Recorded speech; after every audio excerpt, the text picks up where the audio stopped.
Please welcome to the stage Annette Clayton, Chief Executive Officer, Schneider Electric North America. Come on up, Annette. And Darryl Willis, Corporate Vice President, Energy and Resources Industry for Microsoft. Thank you.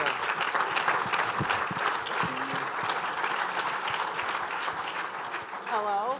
Hello. Hello. Thank you guys for being here. Well, I have to let us follow Elon. Oh, I know. Yeah. You're going to do great. You're going to kill it. So,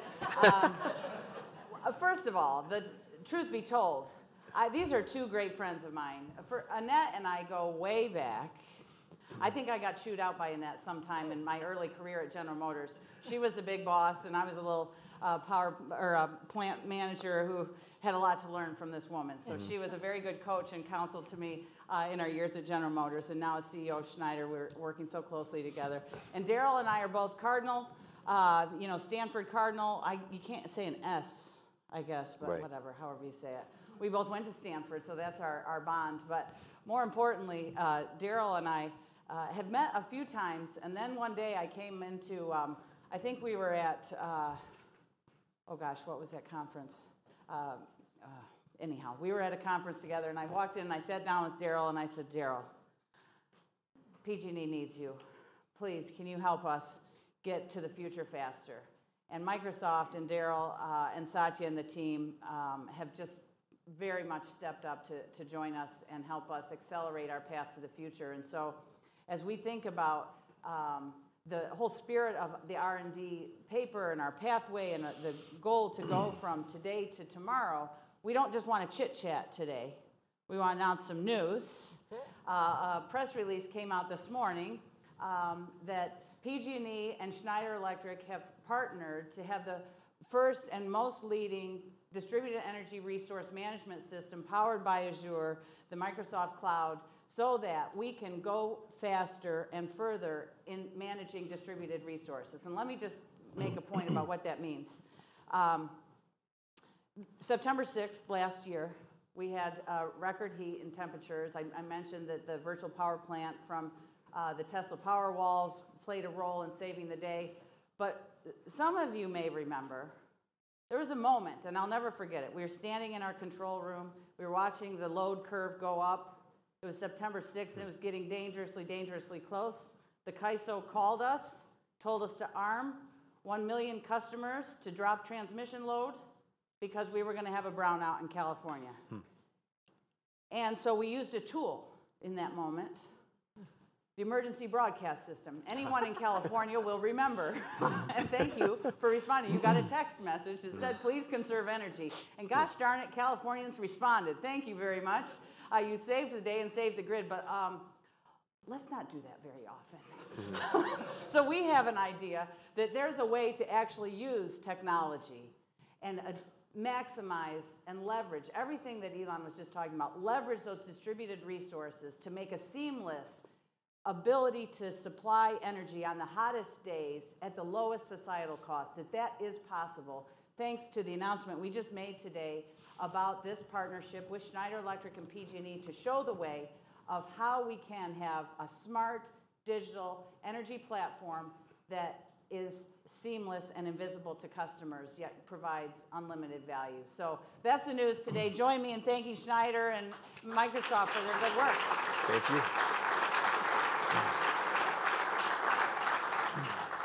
So Annette, you and I have been working on this for a while. Share with everyone why you think it's important and what the role that this will play. I feel, Patti, my job is done. You're wearing Schneider green. I told her we should have switched jackets today. I can leave this stage.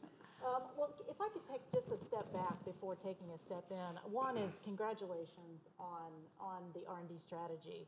Because not all of you may be aware of how innovative it is in itself and that you've made it public.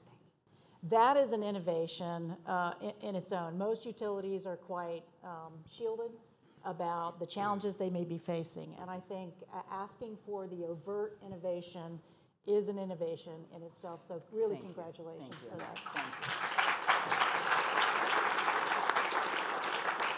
you. one of the things that we noticed, and Patti, you remember, we met back at the World Economic Forum in the beginning of the year, and one of the things Patti and I realized is that she's innovating on one side of the meter, and we're innovating on the other side of the meter. And that innovation really needs to intersect in a much more powerful way. And I think that's really exactly what we're doing. Instead of playing our traditional roles, we're really trying to understand the end-to-end experience of not only a customer, but how energy is actually consumed. So we're talking a lot about what's on the customer side and how do we leverage that to give situational awareness to the utility. And so this EcoStruxure demand response, EcoStruxure DERMS, is really what we're talking about here, to allow you to look at the assets at the edge of the grid and make that grid much more powerful for the utility. It's a shining example of what we have to do across the country. And to everybody in this room, how we help PG&E innovate will be copied across the country. PG&E faces more challenges probably than any other utility in the United States, right? And they have more demanding customers who are more progressive in their thoughts. We have an acceleration of decarbonization in the state of California. And at Schneider, we like to say California's our state. We love California because they think the way we think. And if we think about the problems and the way we solve them for PG&E, it will shape the way we solve it for the country, because everyone will eventually have the same challenges, Patti, that you're innovating and solving here today. So I just want to thank PG&E and thank this room for the work that you're doing, because it will mean something to the country. Yeah, thank you, Annette. I couldn't agree with you more. You know, just a couple data points. We have, last year in California, 23%, or actually in our service area specifically, 23% of new vehicles sold were electric last year. When I tell my peers that across the nation, they go, what, really? It's actually happening? And yes, it's actually happening here. 23% of new vehicles sold, almost 500,000 electric vehicles on our road. That is the equivalent of 9,000 megawatts of capacity. So today we think of it just as demand, but I imagine it as supply, and with a platform like we're talking about, they can be leveraged at the right times. We're not talking about tapping everyone's battery every day, but on September 6th last year, that 9,000 megawatts would have come in handy, but we couldn't tap it. So there's a potential there that's really exciting that this platform will provide for us. We can't see it today. I mean, truthfully, Tesla knows more about my usage at my home than I do. Well, I do because they tell me about it, but I don't learn it from myself at work.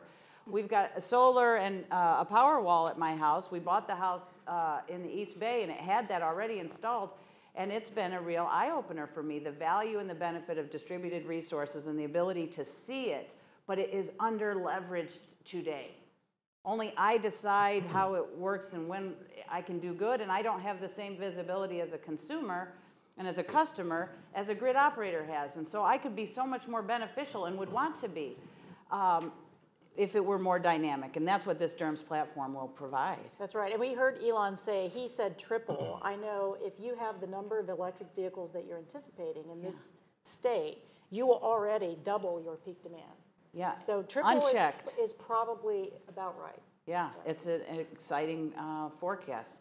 So, Darryl, tell us what you think is the significance of this agreement and the role that Microsoft plays with this platform.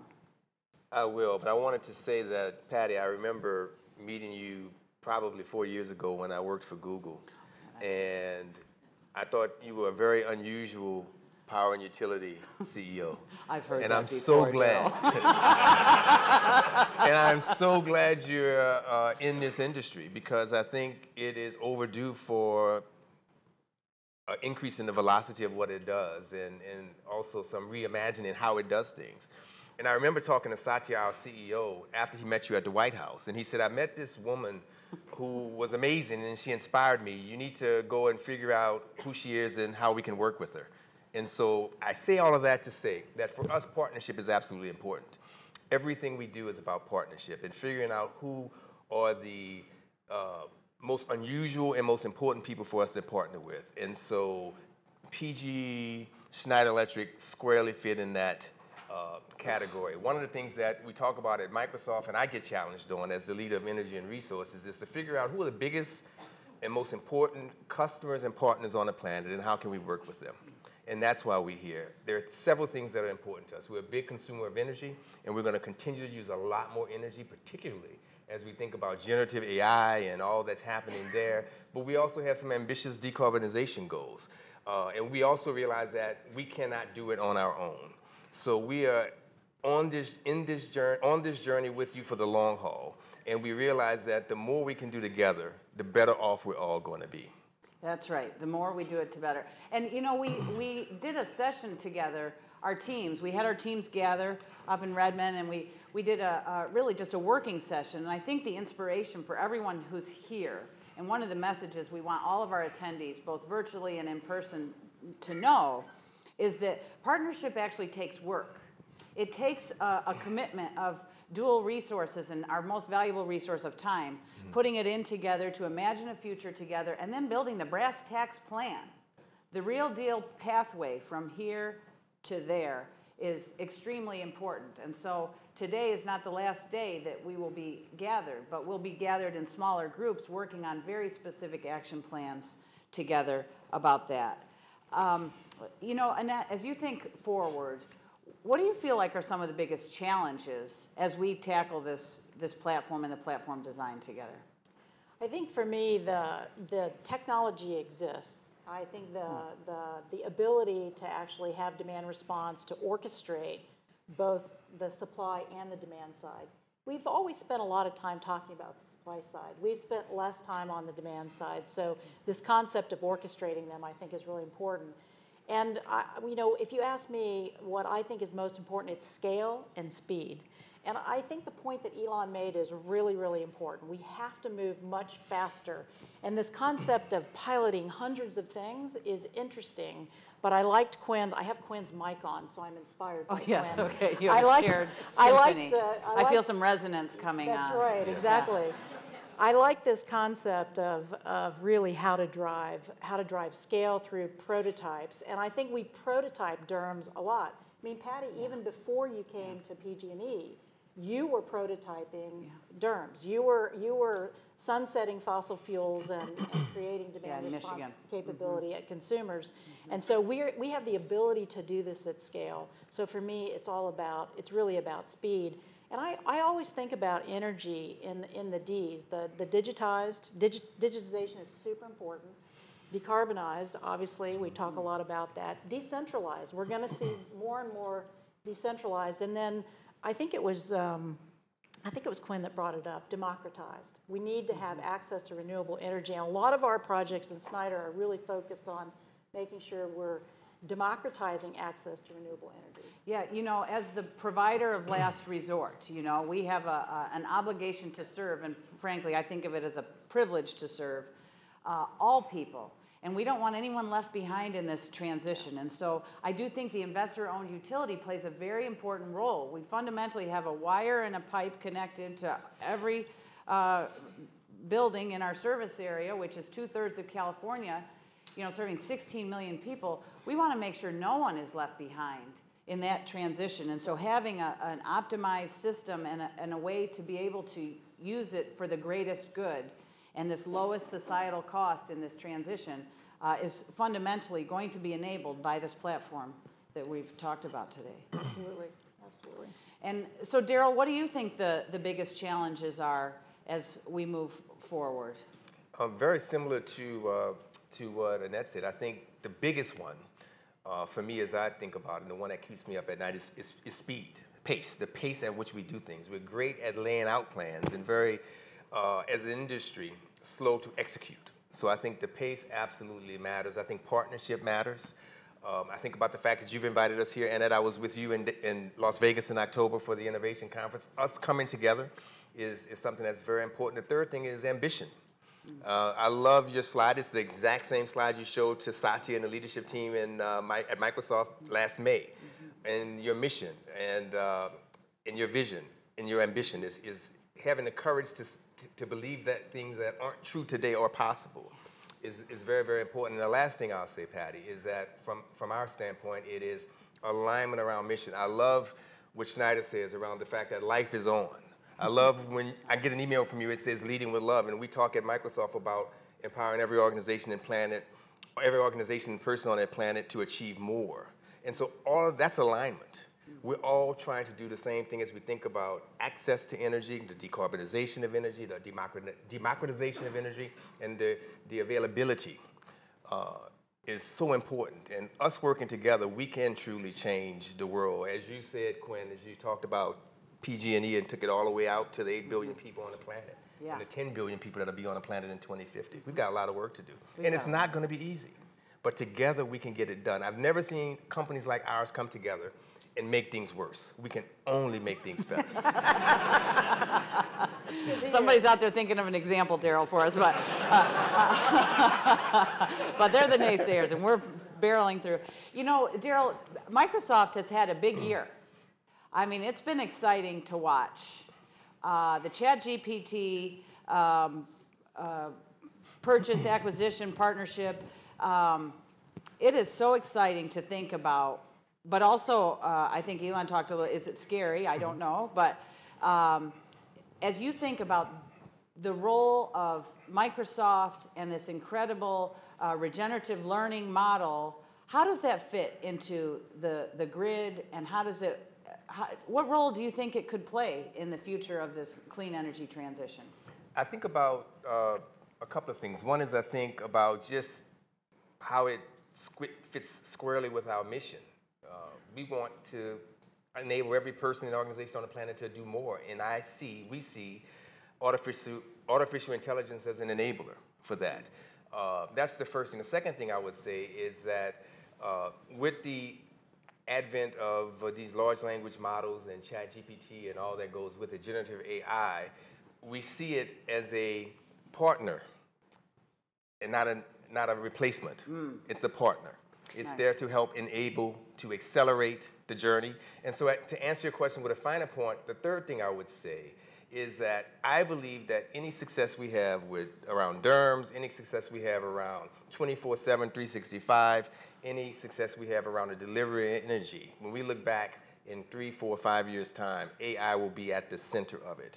And anything that's good has a dark side. And our challenge as we think about artificial intelligence is to make sure we are responsible in how it's deployed, and that, as Elon said, and we agree at Microsoft, the regulations are in place as well to ensure that it is used to do more good.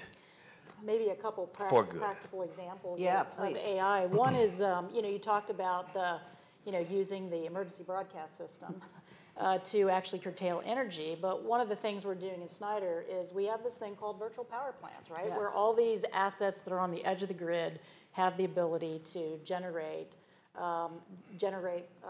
supply. So what we've done is we've used AI in order to drive that virtual power plant in times of need. So I think it's a good application of AI. Another example of AI is the overlay on the load center itself. So literally, you can take a picture of your load center in your house, your breaker box, and it can tell you, it can analyze it, and it can go and tell you whether or not you have the capacity to put in an EV charger, right? So these are very simple, very pragmatic uses of AI that we're doing today. Actually, some of them with you. That's incredible. That's incredible. And I'm thinking about just at this question of pace and how we're talking about how we have to go faster. And Darryl, I'll give some props to the Microsoft suite of tools. We did a hackathon of robotic process automation, just using existing tools within Microsoft to free up time for people to do higher value work. And we had all these great ideas, and people implemented all sorts of things. And we're trying to figure out how to do an AI hackathon inside the company so we can see what are the best applications, because the best ideas come from the people closest to the work, who have the daily struggle, the three of us can come up with some pretty good ideas. So, us aside, most of the ideas, the best ideas are going to come from people who are struggling on a day-to-day basis, trying to keep pace with the demand for the work that they're doing. I know at PG&E, we've had an increase in demand for capacity and really figuring out how to interconnect both resources and customers faster is a huge priority for us. And using, just the simple robotic process automation tools to free up engineers so they can do the value add that only an engineer can do is one tool, but I can only imagine how with our platform and with the tools powered by Azure and the DERMS platform that we'll be able to more quickly identify what the real capacity need is. Let me tell you one quick story, and it will just kind of tell how what a challenge it is for us.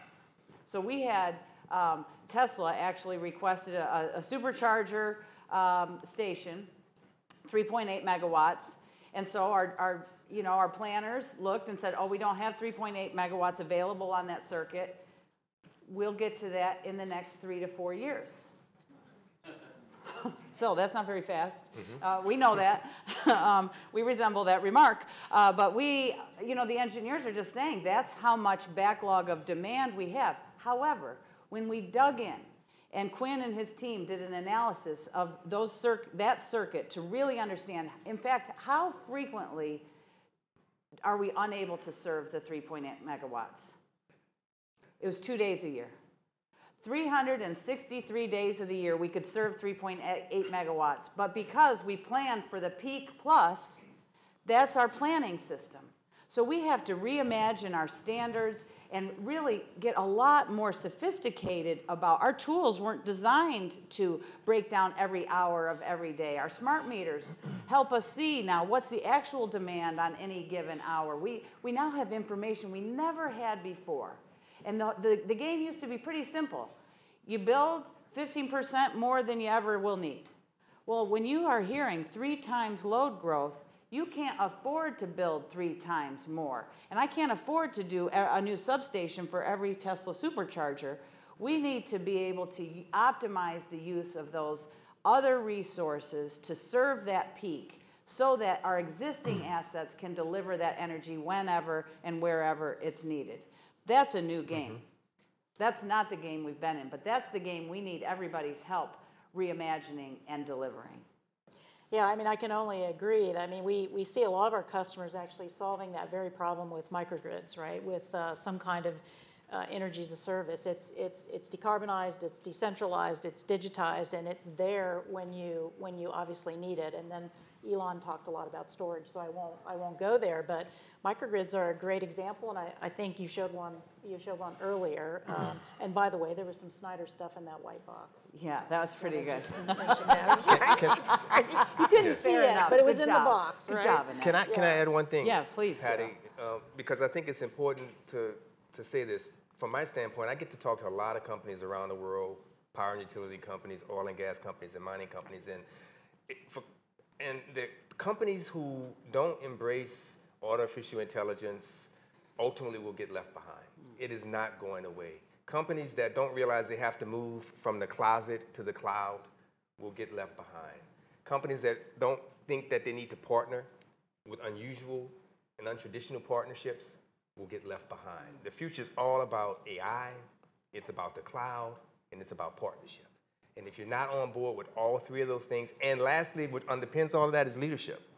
And the organizations that are making the most progress are because there's C-suites that are leaning in and out front and driving this from the top. It's being supported from the bottom, but it's being driven from the top. It's so important. Well, and I think it'll bring joy, frankly, to all of my coworkers. You know, those distribution engineers, and just to be clear, I love my distribution engineers, and they're doing a great job.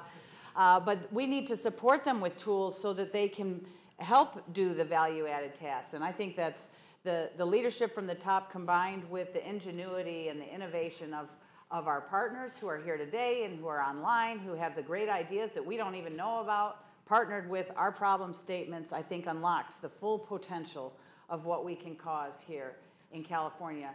Now, we have a couple minutes left. I'd love to take some questions from the audience.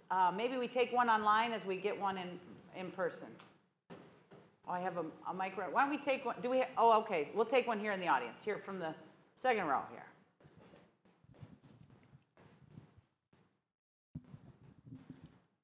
John Powers with Alexity. We're 3 hours in. I haven't heard the word startup yet. In the partnerships you talked about just now, what do you see as the role of startups? Maybe I could start. Please. So I talked about at the beginning about, Patti and I realized that our innovations were intersecting, and we actually have a pretty large innovation at the edge group, and we've invested and acquired a number of companies that are actually engaging not only the customer experience on behalf of the utilities, but actually driving a lot of the software intelligence to actually create that DERMS value system. So this has come from the startup environment, and I could mention companies, like Uplight or Qmerit or EV Connect, Energy Sage. These are companies that... Oh my God, please don't tell me the power just went out. It didn't. True, it didn't. There, that was just like that. It was just a test. I think that the was... power did not go out, for the record. The Right. screens were still on. Okay. That was... it's true. I think somebody leaned on the switch. I think that's what actually. happened. But that was DERMS at work. Yeah, no, it was not. No, I think actually startups have played a really big role in innovating in this space, and now we've created the opportunity to scale them. And I might say that we have attached with that is we have these amazing tailwinds, and I want to point back to Leslie's conversation earlier about all the tailwinds that have been created through the Department of Energy and not only their loan program, but just their injection in a more sustainable future. This is amazing. We're at an amazing time. And maybe a personal note, and you've kind of inspired me with your question, and I do have Quinn's mic on. I wake up every morning and I put on this North Star, right? I put it on every morning and I think about what I'm going to do for that day and how I'm going to drive my personal work around this mission. And I just believe we're at this moment in time. And I know because 25 years ago, I launched the first electric vehicle. I was the president of Saturn. I launched the EV1. And despite what Elon says, it wasn't about range. It was about infrastructure. It was about charging. It was about customer sentiment.